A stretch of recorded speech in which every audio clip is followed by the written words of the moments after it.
기재위 간사 박수영입니다.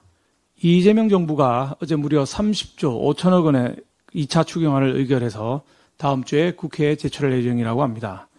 불경기에 국가재정이 마중물 역할을 할 수는 있습니다. 하지만 이번 추경안은 마중물이 아니라 무용지물로 보입니다. 재정승수라는 경제용어가 있습니다.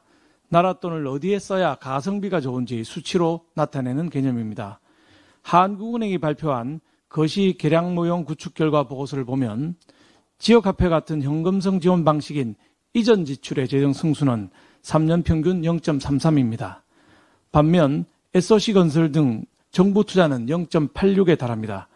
같은 1조 원을 써도 소비 쿠폰이나 지역화폐로 주면 GDP가 3,300억 원밖에 증가하지 않지만 철도 병목 현상을 해소하면 그보다 2.5배가량 더 많은 8,600억 원의 증가 효과가 발생한다는 것입니다. 특히 정부 투자의 재정 승수는 1차년도 0.64에서 3차년도 누적은 1.04로 높아집니다. 3년 만에 본전을 뽑고 남는다는 말입니다. 하지만 이전 지출은 3차년도가 돼도 누적 재정 승수가 0.44로 가성비가 정부 투자 대비 절반도 안 됩니다. 좌파들이 삽질이라고 폄훼한 SOC 투자가 지역화폐보다 훨씬 이롭다는 게 숫자로 증명되는 것입니다.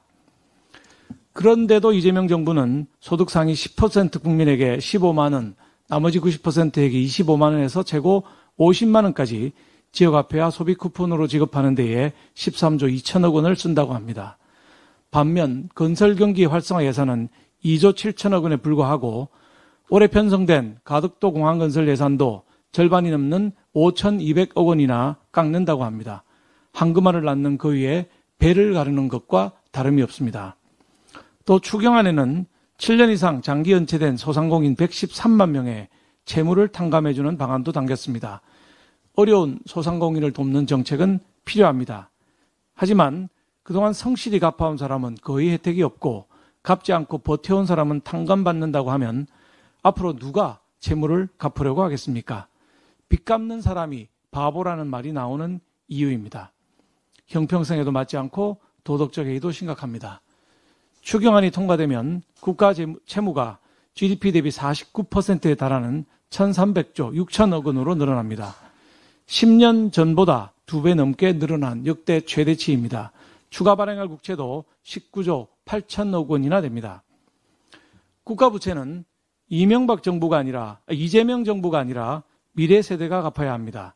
자식 세대의 월급을 그분들의 동의도 없이 부모 세대가 강탈하는 것입니다. 그런데도 경기에 불도 안 붙을 무용지물 추경을 왜 해야 되는지 이재명 대통령은 국민들께 설명해 주시기 바랍니다.